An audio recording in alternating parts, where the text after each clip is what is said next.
नमस्कार दोस्तों, हमारे इस YouTube प्लेटफॉर्म पे आपका स्वागत है। जैसा कि आपको पता है कि हम कंप्लीट करंट अफेयर्स की ये सीरीज चला रहे हैं। इसमें हम अक्टूबर, नवंबर और दिसंबर 2019 का जो करंट अफेयर्स का वीडियो है वो अपलोड किया जा चुका है।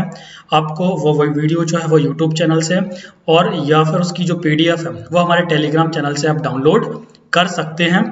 ये जो वीडियो है आज का वो है जनवरी 2020 का वीडियो। जनवरी 2020 की जो भी महत्वपूर्ण घटनाएं रही हैं, जो आपके आगामी कॉम्पिटिटिव एग्जाम, चाहे वो MP पुलिस हो, MPSI, MPPSC रेलवे के दृष्टिकोण से इम्पोर्टेंट है, वो सारी चीज़ों का जो है संकलन हम आज इस वीडियो में देखेंगे। वीडियो को स्टार्ट करेंगे। सबसे पहला जो आपका कॉन्सेप्ट है वो है एथलीट ऑफ द ईयर 2019 का खिताब। ये वर्ल्ड में दिया जाता है एथलीट ऑफ द ईयर का खिताब। ये भारतीय हॉकी टीम की खिलाड़ी हैं, भारतीय महिला हॉकी टीम की कप्तान भी हैं रानी रामपाल। इनकी फोटो आप देख पा रहे होंगे, ये उनकी फोटो है। रानी रामपाल जी को मिला है एथलीट ऑफ द ईयर 2019 का खिताब। ये विश्व में इस खिताब को जीतने वाली पहली हॉकी खिलाड़ी जो है वो बन गई है। इंपॉर्टेंट है आपका। एथलीट ऑफ द ईयर किसको दिया जाता है? यह पुरस्कार सामाजिक क्षेत्र बेहतरीन प्रदर्शन तथा अच्छे व्यवहार के लिए प्रदान किया जाता है। इसमें वोटिंग की प्रक्रिया होती है, उसके बाद ये जो है वो दिया जाता है। चूंकि ये वर्ल्ड का जो है अवार्ड है, इसलिए आपको रानी रामपाल के बारे में थोड़ा सा आपको याद रखना है। इनको क्वीन ऑफ इंडियन हॉकी भी कहा जाता है। मौजूदा इंडिया जो इंडियन टीम का कप्तान है, महिला हॉकी टीम की ये कप्तान है और अभी हाल ही में पद्मश्री से भी इनको सम्मानित किया गया है। नेक्स्ट जो है वो है आपका संप्रीति युद्धाभ्यास। ये पूछा जाता है कि ये वाला युद्धाभ्यास किन दो देशों के बीच में हुआ था। ये ये वाला जो युद्धाभ्यास है वो हुआ है तो भारत में हुआ है, उसका आयोजन तो कहाँ हुआ है, या फिर वो किस देश में उसका आयोजन किया गया था। तो ये एक सैन्य अभ्यास है संप्रीति। इसका 9वां संस्करण भारत के मेघालय में जो है इसका आयोजन किया गया था। इंपॉर्टेंट है। बांग्लादेश जो क्वेश्चन की डिटेल है वो आप देख लेते हैं। ये जो है बांग्लादेश है, बांग्लादेश की राजधानी ढाका आपको पता है। ये जो है ये बांग्लादेश की प्रधानमंत्री हैं शेख हसीना जी हैं, और ये है राष्ट्रपति अब्दुल हामिद जी। तो संप्रीति युद्धाभ्यास जो है वो किसके बीच में होता है? बांग्लादेश के बीच किया जाता है, भारत और बांग्लादेश के बीच। नेक्स्ट हम देखते हैं विश्व सतत विकास शिखर सम्मेलन का आयोजन कहाँ किया गया था? तो ये नई दिल्ली में किया गया था और ये किया जाता है ऊर्जा एवं संसाधन संस्थान the energy and resource institute के द्वारा किया जाता है। हर साल 2001 से किया जा रहा है। टेरी इस संस्था को अपन कहते हैं। इसकी स्थापना दरबारी सेठ जी ने की थी 1974 में। चूंकि ये वर्ल्ड लेवल का सम्मेलन है, इसलिए आपको याद रखना है कि ये सम्मेलन जो है भारत के किस शहर में आयोजित किया गया था? तो ये आयोजित किया गया था नई दिल्ली में। ठीक है।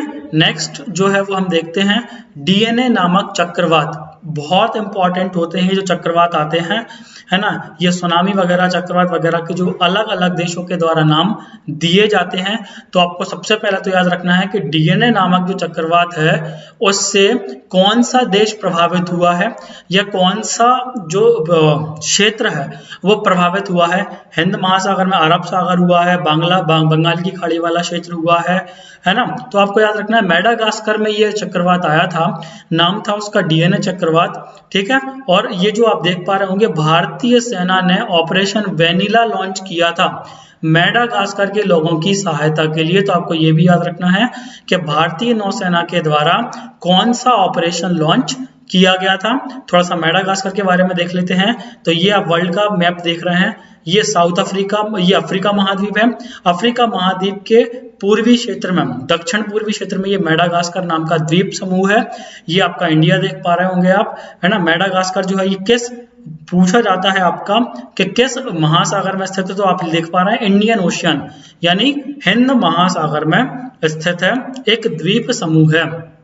नेक्स्ट हम देखते हैं, बहुत इंपॉर्टेंट है, करप्शन परसेप्शन इंडेक्स, भ्रष्टाचार अवधारणा सूचकांक 2019 लॉन्च किया गया है। इसमें भारत को 19वां स्थान प्राप्त हुआ है। ट्रांसपेरेंसी इंटरनेशनल के द्वारा ये जारी किया जाता है। ये संस्था कौन सी है? तो ये संस्था एक अंतरराष्ट्रीय गैर सरकारी संगठन है। काम क्या करती है? भ्रष्टाचार को जो कारण है या ना जो गतिविधियां हैं जिनके द्वारा भ्रष्टाचार होता है उसको रोकने के लिए ये कार्य करती है। ठीक है, इसका मुख्यालय जर्मनी की राजधानी कहाँ पे है? बर्लिन में है। बहुत सारे जो इंडेक्स हैं वो जारी किए जाते हैं, लेकिन विश्व के जो महत्वपूर्ण सूचकांक हैं उनमें भारत की रैंकिंग आपको याद रखनी होती है, और वह इंडेक्स किस संस्था के द्वारा जारी किया जा रहा है उसका नाम भी आपको ध्यान रखना होता है। नेक्स्ट हम देखते हैं विधान परिषद को समाप्त किया गया है आंध्र प्रदेश में, तो आपको इंपॉर्टेंट है, याद रखना है। अब जो है केवल बिहार, महाराष्ट्र, कर्नाटक, उत्तर प्रदेश और तेलंगाना, मात्र 5 राज्य ही भारत में ऐसे बचे हैं जहां पे 2 विधानमंडल है, मतलब विधानसभा भी है और विधान परिषद भी है, तो दोनों मौजूद हैं। ऐसे सिर्फ 5 राज्य बचे हुए हैं। आंध्र प्रदेश ने यह प्रस्ताव पारित कर दिया है कि वो अपनी जो है वो विधान परिषद क्या कर देगा? समाप्त कर देगा। कॉन्स्टिट्यूशन के यदि अकॉर्डिंग देखें तो आर्टिकल 169 में दिया गया है कि विधान परिषद जो है उसका सृजन किया जा सकता है। ये आप भारत का मैप देख रहे हैं, ये वाला जो पोर्शन है ये पोर्शन है आंध्र प्रदेश वाला, और इसकी राजधानी जो है ऑफिशियल अमरावती है। इतनी चीजें आपको याद रखनी है। नेक्स्ट यदि हम बात करते हैं तो कतर का नया प्रधानमंत्री चुना गया है। ये चुना गया है शेख खालिद बिन खलीफा बिन अब्दुल अजीज अल थानी। थोड़ा बड़ा नाम है, फिर भी आपको थोड़ा सा याद रखना होगा। कतर एक इंपॉर्टेंट देश है, खाड़ी का देश है, ये लिखा हुआ है आपको डिटेल, है ना। कतर की राजधानी दोहा है। इसकी जो है ये फारस की खाड़ी से घिरा हुआ है, आप ये देख पा रहे होंगे। विश्व का मैप है, ये अफगानिस्तान, ये पाकिस्तान है, ये वाला पोर्शन, ये इंडिया वाला पोर्शन है, और ये जो है पार्सियन गल्फ है। ये वाला जो आप देखो, इसको हम और डिटेल में देख रहे हैं यदि, तो ये वाला जो पोर्शन, ये कतर का पोर्शन है, ये चारों ओर से पार्सियन गल्फ, जिसको हम फारस की खाड़ी कहते हैं, ये घिरा हुआ है। सिर्फ इसका एक पोर्शन जो है, ये वाला पोर्शन किस देश से टच होता है? सऊदी अरेबिया से टच होता है। तो इतना आपको याद रखना है। कतर की राजधानी दोहा है, फारस की खाड़ी का देश है, ठीक है, और यहाँ के अभी हाल ही में नए प्रधानमंत्री बने हुए हैं।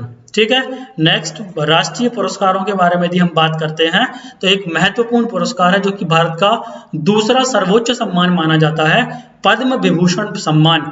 ये अभी हाल ही में, ये आप देख पा रहे हैं, पिक्चर देख पा रहे होंगे, मैरी कॉम को दिया गया है। बहुत महत्वपूर्ण खिलाड़ी है भारत की, 6 बार की मुक्केबाजी जो होती है उसकी विश्व चैंपियन है, 6 बार की विश्व चैंपियन। मोस्ट इंपॉर्टेंट है मैरी कॉम। पहली चीज तो आपको याद रखना है किस खेल से संबंधित है, तो ये मुक्केबाजी से संबंधित है, बॉक्सिंग खेलती हैं, और इन्हें भारत का दूसरा सर्वोच्च सम्मान पद्म विभूषण दिया गया। ठीक है, भारत में जो है वो सर्वोच्च सम्मान आपको पता होना चाहिए, भारत रत्न है। उसके बाद पद्म पुरस्कार दिए जाते हैं। पद्म पुरस्कारों की 3 श्रेणियां हैं, एक पद्म विभूषण, ठीक है, फिर है पद्म भूषण और एक पद्मश्री। मतलब पद्म विभूषण जो है वो पद्म सीरीज का सर्वोच्च सम्मान है। ये भारत सरकार द्वारा 1954 में स्टार्ट किए गए थे, है ना। इंपॉर्टेंट है आपका, इतना चीजें आपको याद रखनी है। नेक्स्ट मध्य प्रदेश के संदर्भ में यदि हम देखते हैं तो इंपॉर्टेंट है ये कि मध्य प्रदेश के भोपाल में देश की पहली ई वेस्ट क्लिनिक, यानी इलेक्ट्रॉनिक कचरा जो होता है, आप इस पिक्चर में देख पा रहे होंगे, लैपटॉप हो गया, कीबोर्ड हो गया, मोबाइल हो गया, चिप्स वगैरह हो गई, ये वाला जो वेस्ट है वो ई वेस्ट कहलाता है ना। और इसकी क्लिनिक खोली गई है, इसको मतलब इसको सॉल्यूशन करने के लिए जो इंस्टीट्यूट खोला गया है वो भोपाल में खोला गया है।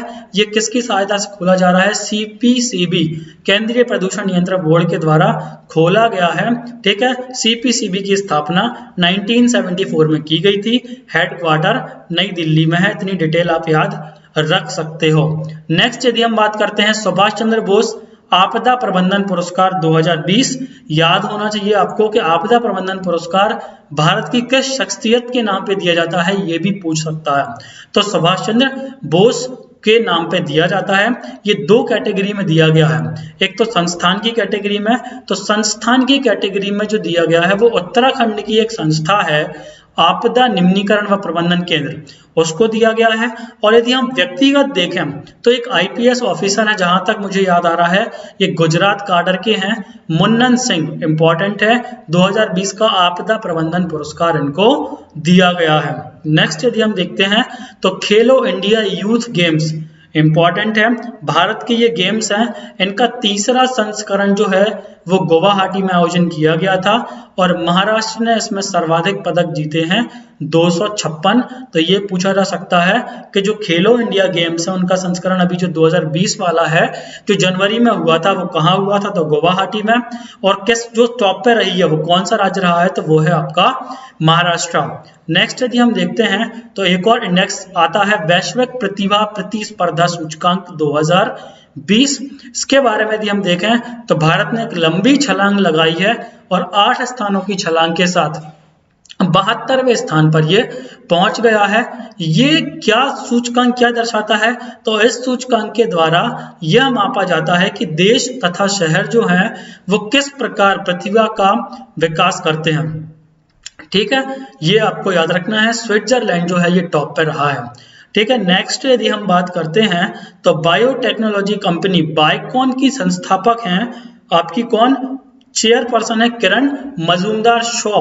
ठीक है, इनको ऑस्ट्रेलिया का सर्वोच्च नागरिक सम्मान दिया गया है, order of the Australia, important है। भारत के 3 और ऐसे शख्स हैं जिनको ऑर्डर ऑफ ऑस्ट्रेलिया मिल चुका है, तो आपको इनका नाम भी याद रखना है, किरण मजूमदार शॉ। ये मोस्ट इंपॉर्टेंट जो है आपका जनवरी का करंट अफेयर्स है, इसमें से आप कुछ भी नहीं छोड़ सकते, ये मोस्ट इंपॉर्टेंट रहेगा। इसकी पीडीएफ आपको हमारे टेलीग्राम चैनल पे मिल जाएगी। ऑर्डर ऑफ द ऑस्ट्रेलिया जो है वो बायोकॉम की जो संस्थापक है उनको दिया गया है। ठीक है, द्विपक्षीय जो संबंध है उन्होंने उसके लिए काम किया था भारत और ऑस्ट्रेलिया के बीच। नेक्स्ट यदि हम देखते हैं तो सरस्वती सम्मान के लिए चुना गया है, एक सिंधी लेखक हैं वासुदेव मोही जी, मोस्ट इंपॉर्टेंट है ये, है ना। ये बहुत बड़े पुरस्कारों में से एक पुरस्कार माना जाता है आपका सरस्वती सम्मान। ठीक है, उनकी एक लघु कथाओं का संग्रह आया था चेक बुक, ये आप उनकी जो है फोटो देख पा रहे होंगे वासुदेव मोही जी की। इन्हें 29वां सरस्वती सम्मान जो है से नवाजा गया है।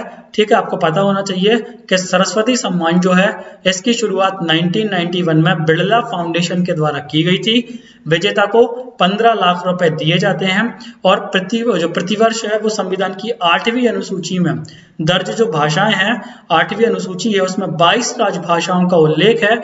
उनमें से किसी एक भाषा में जो है उत्कृष्ट प्रदर्शन, उत्कृष्ट साहित्य कृति के लिए जो है ये दिया जाता है। नेक्स्ट यदि हम बात करते हैं तो ये है सोशल मोबिलिटी सूचकांक, एक और इंडेक्स है। आपको इतना याद रखना है तो भारत का स्थान जो है वो 76वां है और किसके द्वारा ये सोशल मोबिलिटी इंडेक्स जो है वो जारी किया जाता है, तो वो है आपका विश्व आर्थिक फोरम। ठीक है, विश्व आर्थिक मंच जो है उसके द्वारा जो है ये लॉन्च किया जाता है और डेनमार्क को पहला स्थान प्राप्त हुआ था। इसकी डिटेल के बारे में यदि हम बात करें तो वर्ल्ड इकोनॉमिक फोरम जो है ये एक अंतरराष्ट्रीय संस्था है जिसकी स्थापना 1971 में की गई थी। इसका मुख्यालय जो है वो स्विट्जरलैंड के जेनेवा में स्थित है। नेक्स्ट हम देखते हैं ये है संयुक्त सैन्य अभ्यास, एक और अभी हमने पढ़ा था संप्रीति 9th हुआ था बांग्लादेश के साथ में, और ये जो हुआ है सहयोग कैजन ये जापान के साथ में हुआ है। तो इसके नाम आपको याद रख लेने हैं। संयुक्त सैन्य अभ्यास पे मैं एक अलग से वीडियो भी आपको बना के डाल दूंगा। ठीक है, इसका जो सैन्य अभ्यास है वो चेन्नई बंदरगाह पे हुआ है। संप्रीति जो हुआ था वो मेघालय में हुआ था और ये जो है सहयोग कैजन जो जापान के साथ संयुक्त सैन्य अभ्यास हुआ है ये चेन्नई में जो है वो आयोजित किया गया है। ये चूंकि तटरक्षक बलों का है तो आप देख सकते हैं पिक्चर में इस तरह से कुछ सैन्य अभ्यास ये होता है। नेक्स्ट यदि हम बात करते हैं, अब हम वन लाइनर के बारे में चर्चा करेंगे कि आपको कौन कौन से फैक्ट हैं जो वन लाइनर आपको याद रखने हैं। तो कोरोना वायरस के कारण जो अंतरराष्ट्रीय आपातकाल घोषित किया गया था, ये घोषित किया गया था 30 जनवरी 2020 को WHO के द्वारा। नेक्स्ट यदि हम बात करते हैं तो बाला देवी भारत की एक फुटबॉलर हैं। ठीक है, इन्हें विदेशी क्लब के साथ जुड़ने का मौका मिला है, जुड़ी हैं ये प्रसिद्ध यूरोपीय क्लब रेंजर्स के साथ जुड़ी हैं। ठीक है, तो भारत विदेशी फुटबॉल क्लब के साथ जुड़ने वाली पहली फुटबॉलर बन गई हैं। मणिपुर की कौन, बाला देवी। तो आपको याद रखना है बाला देवी का जो संबंध है वो फुटबॉल से है। ठीक है, फिर नेक्स्ट वन लाइनर है आपका कि पहली अंडर वाटर मेट्रो का जो है निर्माण किया जा रहा है, ये किया जा रहा है कलकत्ता में और हुगली नदी में किया जा रहा है। नेक्स्ट यदि हम बात करते हैं तो ग्रीन पीस इंडिया नामक एनजीओ द्वारा एक रिपोर्ट जारी की गई थी जिसमें भारत का जो सबसे प्रदूषित शहर है वो झारखंड का झारिया माना गया है। तो आपको इतनी चीजें याद रखना है। धन्यवाद। आप हमारे ज्वाइन कर सकते हैं टेलीग्राम और यूट्यूब चैनल। यदि आपको ये वीडियो पसंद आया है तो आप लाइक कर सकते हैं, शेयर कर सकते हैं, चैनल को सब्सक्राइब कर सकते हैं।